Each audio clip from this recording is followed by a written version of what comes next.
With his thoughts on the health care battle. I'm joined by Republican Congressman from Georgia and a member of the House Budget Committee, Representative Drew Ferguson. Representative, you got quite a scene there behind you. What is the thinking now? And you heard the complaints of the last guest who doesn't feel that there's enough of a plan here in place for anybody to actually get their head around and really debate or talk about. How do you respond to those accusations? Well, I'll tell you what, we're awfully glad that the Senate is now considering the motion to proceed. For the Senate right now, that's a big step, and it's something that needs to happen. And I think that once they get into this debate, that they're going to find that very, very narrow window for success that the House found.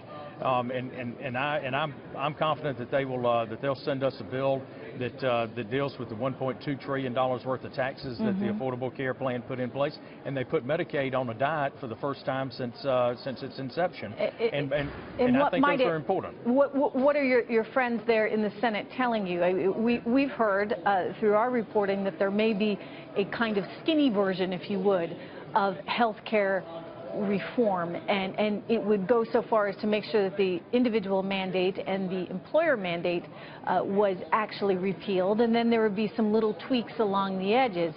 Is that going to be enough for people to feel like there was a substantive change, the change that they needed and wanted and sent lawmakers to Washington for? Well, I think the fact that they are even considering this so-called skinny repeal is a slight nod in the right direction.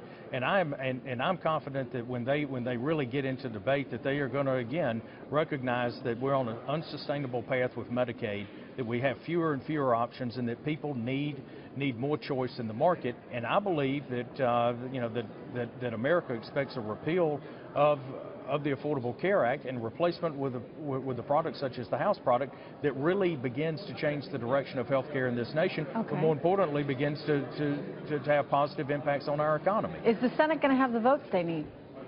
Well, that I don't know, but I will tell you this: I believe a lot of those senators over there are going to, when the time comes, they're going to have to remember the promises that were made to repeal the taxes in ObamaCare and free up the markets, the promises that they made to the people back home, the promises that they campaigned on. It'd be awfully tough to go back on those promises right now, and I don't think that those senators are in a position to do that. Senator McCain, of course, coming into Capitol Hill, and we're waiting to hear from him. He'll be speaking shortly.